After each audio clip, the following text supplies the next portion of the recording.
என் மகளே, என் மகனே, நீங்கள் குடும்பமாக கர்த்தராகிய என்னை தேட வேண்டும். உங்களுக்கு நீங்களும் உங்கள் குடும்பமும் உங்கள் உறவினர்களும் சந்தோஷமாகவும் ஆசீர்வாதமாகவும் இருப்பது உங்களுக்கு எவ்வளவு பெரிய ஆசீர்வாதம் என்பதை சிந்தித்துப் பாருங்கள். கிறிஸ்தவ பிள்ளைகளாக இருக்கக்கூடிய நீங்கள் மட்டும் சந்தோஷமாக இருக்க எண்ணக்கூடாது. உங்கள் வீட்டில் இருப்பவர்களும் உங்களை சுற்றி இருப்பவர்களும் சந்தோஷமாக இருக்கும்படியாகவே நீங்கள் வாழ வேண்டும். குடும்பத்தில் உள்ள கணவன், மனைவி, பிள்ளைகள் என அனைவரும் சந்தோஷமாகவும் மகிழ்ச்சியாகவும் வாழ வேண்டும். நீங்கள் குடும்பமாக கர்த்தரை விசுவாசிக்க வேண்டும். நீங்கள் இன்று குடும்பமாக கர்த்தராகிய என்னை விசுவாசித்தீர்களா என்பதை சிந்தித்துப் பாருங்கள். உங்களுக்கு வேதாகமத்தில் இருந்து சொல்லுகிறேன்.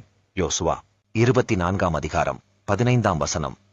நானும் என் வீட்டாருமோவென்றால் கர்த்தரையே சேவிப்போம் என்று எழுதியிருக்கபடியாக கிறிஸ்தவ பிள்ளைகளாக இருக்கக்கூடிய நீங்களும் உங்கள் குடும்பத்தில் இருக்கக்கூடிய உறுப்பினர்களும் கர்த்தராகிய என்னை சேவிக்க வேண்டும். உங்கள் குடும்பத்தில் உள்ள அனைவரும் கர்த்தராகிய என்னை ஆராதிக்க வேண்டும், துதிக்க வேண்டும். நீங்கள் கர்த்தருடன் வாழ்ந்து உங்களை கர்த்தரிடத்திலே ஒப்புக் கொடுத்து மகிழ்ந்து இருக்க வேண்டும். என் மகளே, என் மகனே, கர்த்தராகிய நான் உங்கள் குடும்பத்தை ஆசீர்வதித்து மகிழ்விக்க விரும்புகிறேன். என் மகளே, என் மகனே, நீங்கள் கர்த்தராகிய என்னை விசுவாசிக்கும் பொழுது நீங்களும் உங்கள் வீட்டார் ரட்சிக்கப்படுவீர்கள் என்று வாக்கு கொடுக்கிறேன்.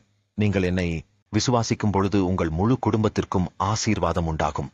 என் மகளே, என் மகனே, கர்த்தராகிய நான் உங்கள் வீட்டிற்குள் வந்துவிட்டால் அந்த வீட்டிற்குள் வசிக்கக்கூடிய உங்களுக்கும் உங்கள் குடும்பத்தாருக்கும் சந்தோஷமும் மகிழ்ச்சியும் ஆசீர்வாதங்களும் நிறைவாக கிடைக்கும். உங்களுக்கு சமாதானத்தை கொடுத்து நீங்கள் நிறைவாக வாழும்படியாகவே கர்த்தராகிய நான் செய்வேன் என்று வாக்கு கொடுக்கிறேன்.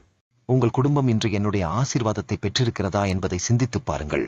நீங்கள் குடும்பமாக என்னை நோக்கி ஆராதிக்காமல் உங்கள் குடும்பத்தில் எப்படி ஆசீர்வாதமும் சந்தோஷமும் அற்புதங்களும் நிகழும் என்பதை சிந்தித்துப் பாருங்கள். உங்கள் குடும்பத்தில் உள்ளவர்கள் அனைவரும் ரட்சிக்கப்பட வேண்டும் என்று நீங்கள் என்னை நோக்கி ஜெபம் செய்யுங்கள். என் மகளே, என் மகனே, நீங்கள் கர்த்தராகிய என்னை நோக்கி ஜெபம் செய்யும் பொழுது உங்கள் குடும்பமும் உங்கள் உறவினர்களும் உங்கள் வீடும் ரட்சிக்கப்படும் என்றும் நீங்கள் ஆசீர்வாதமாக வாழ்வீர்கள் என்றும் வாக்கு கொடுக்கிறேன்.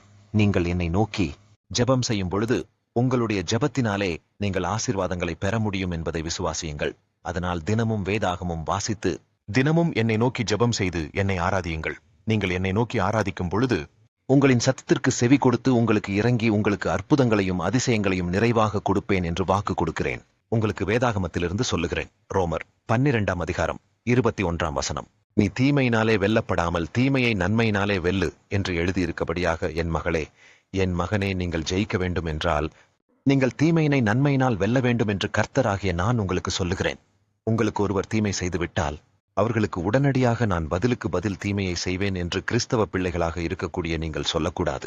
உங்களுக்கு தீமையை செய்தவர்களுக்கு நீங்கள் நன்மையை செய்து அந்த தீமையை நன்மையினால் வெல்லுங்கள். என் மகளே, என் மகனே, இன்று நீங்கள் ஏதோ ஒருவருக்கு நன்மையான காரியத்தினை செய்ததினால் அவர்கள் உங்களுக்கு நீங்கள் செய்தது தீமை என்று உங்களை கலங்கப்படுத்தி விட்டார்களே என்று கலங்கிக் கொண்டிருக்கிறீர்களா? நீங்கள் நினைக்கலாம், கர்த்தாவே, நான் அவர்களுக்கு எந்த ஒரு பலனையும் எதிர்பார்க்காமல் நன்மையை செய்தேன், ஆனால் அவர்களுக்கு நான் செய்தது தீமை என்று என் மீது பழி சுமத்தி விட்டார்களே என்று கலக்கத்தோடு இருக்கிறீர்களா? எனக்கு தீமை உண்டாக்கி என்னை வேதனைப்படுத்தி விட்டார்களே என்று கலங்கிக் கொண்டிருக்கிறீர்களா? அப்படிப்பட்ட சூழ்நிலையில் இருக்கக்கூடிய என் மகளே, என் மகனே, நீங்கள் என்னை நோக்கி ஜெபிக்கும் பொழுது கர்த்தராகிய நான் உங்களுக்கு சொல்லுகிறேன், நீ அவங்களுக்கு நன்மை செய். நீங்கள் என்னிடத்திலே ஜெபம் செய்யும் பொழுது, கர்த்தாவே, எனக்கு தீமை செய்த நபருக்கு நான் தீமை செய்யாமல் நன்மையை செய்யும்படியாக எனக்கு கிருபையை தாரும் என்று என்னை நோக்கி நீங்கள் ஜெபம் செய்யுங்கள். என் மகளே, என் மகனே, நீங்கள் வசிக்கக்கூடிய இடத்திலே, நீங்கள் வேலை செய்யக்கூடிய இடத்திலே, நீங்கள் ஊழியம் செய்யக்கூடிய இடத்திலே, நீங்க போகின்ற இடங்களிலும் வருகின்ற இடங்களிலும் உங்களுக்கு எதிராக தீமையை செய்பவர்களுக்கு நீங்கள் திரும்பவும் தீமையை செய்யாமல் அவர்களுக்கு நன்மையை செய்யும்படியாக கர்த்தராகிய நான் உங்களுக்கு கட்டளையிடுகிறேன். தீமையை செய்தவர்களுக்கு பதிலுக்கு பதில் நானும் தீமையை செய்வேன் என்று ஒரு நாளும் நீங்கள் சொல்லாமல் இருங்கள். நீங்கள் இந்த வேதாகம வாக்கு தத்தத்தினை விசுவாசித்து நன்மையினாலே அந்த தீமையை வெல்லும்படியாகவே கர்த்தராகிய நான் உங்களுடனே இருக்கிறேன். நீங்கள் உங்கள் வாழ்க்கையில் உங்களுக்கு தீமை செய்தவர்களுக்கு நன்மை செய்யும்படியாகவே நீங்கள் அர்ப்பணித்து வாழ்ந்தீர்கள் என்றால் உங்களுடைய வாழ்க்கையிலே நீங்கள் சந்தோஷமாகவும் மனமகிழ்ச்சியாகவும் இருக்க முடியும் என்று கர்த்தராகிய நான் உங்களுக்கு சொல்லுகிறேன்.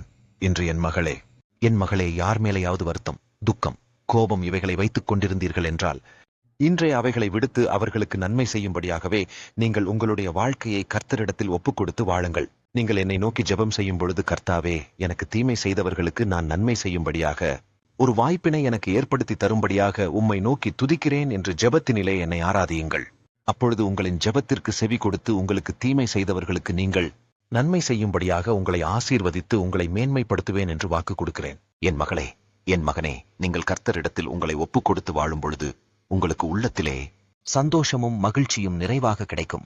கிறிஸ்தவ பிள்ளைகளாக இருக்கக்கூடிய நீங்கள் எப்பொழுதும் கர்த்தருக்குள் மகிழ்ச்சியாய் இருக்க வேண்டும். கர்த்தர் என்னுடனே இருக்கிறார்.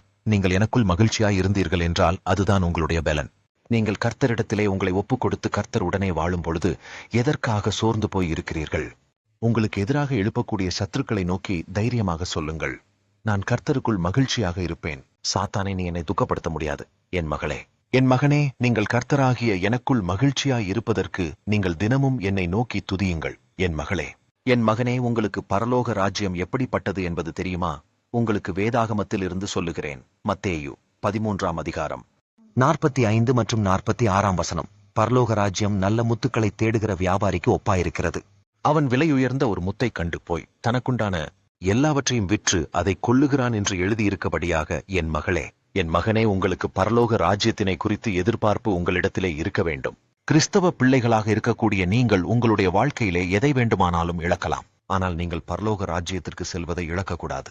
கிறிஸ்தவ பிள்ளைகளாக இருக்கக்கூடிய நீங்கள் கர்த்தருடைய ராஜ்யத்திற்கு செல்வதற்கு உங்களுடைய வாழ்க்கையில மிகவும் கவனமாக இருந்து, எதை வேண்டுமானாலும் நான் இழப்பேன், பரலோக ராஜ்யத்தை நான் இழக்க மாட்டேன் என்று நீங்கள் சொல்ல வேண்டும். கிறிஸ்தவ பிள்ளைகளாக இருக்கக்கூடிய நீங்கள் உங்களுடைய வாழ்க்கையை பூமியிலிருந்து முடித்த பின்னர் பரலோக ராஜ்யத்திற்கு செல்ல வேண்டும் என்ற எதிர்பார்ப்புடன் நீங்கள் உங்களுடைய வாழ்க்கையிலே வாழ வேண்டும். என் மகளே, என் மகனே, உங்களுடைய ஆத்மா பரலோக ராஜ்யத்திற்கு செல்வதற்கு நீங்கள் எதையும் செய்வதற்கு ஆயத்தமாக இருக்க வேண்டும். நீங்கள் பரலோக ராஜ்யத்துக்கு செல்வதற்கு ஆயத்தமாக இருக்கிறீர்களா என்பதை சிந்தித்து பாருங்கள். அப்படி இல்லை என்றால் இன்றைய கர்த்தராகிய என்னை நோக்கி, கர்த்தாவே, என்னுடைய பாவத்தினை உம்முடைய இரத்தத்தினால் கழுவி பரலோக ராஜ்யத்திற்கு நான் செல்லும்படியாக என்னை ஆசீர்வதித்து வழிநடத்துவீராக என்று என்னை நோக்கி நீங்கள் ஜெபம் செய்யுங்கள். அப்பொழுது உங்களுடைய பாவக்கரைகள் கழுவப்பட்டு நீங்கள் இந்த பூமியில் உங்களுடைய வாழ்க்கையை முடித்த பின்னர் நீங்கள் பரலோக ராஜ்யத்தினை அடைவீர்கள் என்று வாக்கு கொடுக்கிறேன். உங்களுக்கு வேதாகமத்தில் இருந்து சொல்லுகிறேன். எபிரேயர் 6ஆம் அதிகாரம் 14ஆம் வசனம். நிச்சயமாக நான் உன்னை ஆசீர்வதிக்கவே ஆசீர்வதித்து உன்னை பெருகவே பெருக பண்ணுவேன் என்று எழுதியிருக்கபடியாக, என் மகளே, என் மகனே, கர்த்தராகிய நான் உங்களை ஆசீர்வதித்து உங்களுடைய வாழ்க்கையிலே உங்களை பெருகவே பெருக பண்ணுவேன் என்று வாக்கு கொடுக்கிறேன். என் மகளே, என் மகனே, நீங்கள் கர்த்தராகிய என் மீது மிகவும் விசுவாசம் வைத்து என்னுடைய வழிகளில் நடக்க வேண்டும். நீங்கள் உங்களுடைய குடும்பமாக கர்த்தருக்கு பிரியமாக நடக்க வேண்டும். அப்படி நடந்தீர்கள் என்றால் கர்த்தராகிய நான் உங்களை ஆசீர்வதித்து பெருகவே பெருக பண்ணுவேன் என்று வாக்கு கொடுக்கிறேன். இன்று ஏதோ ஒரு காரியத்திலே கலங்கிக் கொண்டிருக்கிற என் மகளே, என் மகனே, உங்களை அந்த காரியங்களில் இருந்து விடுவித்து உங்களை பெருக பண்ணுவேன் என்று சொல்லுகிறேன். உங்களுடைய வருமானத்தினை பெருக பண்ணுவேன். உங்களுடைய ஆயுளை பெருக பண்ணுவேன்.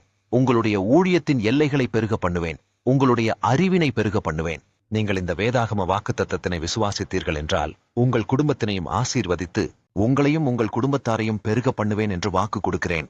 இப்பொழுது நீங்கள் என்னை நோக்கி ஜெபம் செய்யுங்கள். கர்த்தாவே, இன்றைக்கு நீங்கள் கொடுத்த வேதாகம வாக்குத்தத்தத்தினை நாங்கள் விசுவாசிக்கிறோம். கர்த்தாவே, நாங்கள் குடும்பமாக உங்களை தேடுகிறோம். கர்த்தாவே, எங்கள் குடும்பத்தை ஆசீர்வதித்து எங்கள் குடும்பத்தை பெருக பண்ணுவதற்காக உமக்கு ஸ்தோத்திரம்.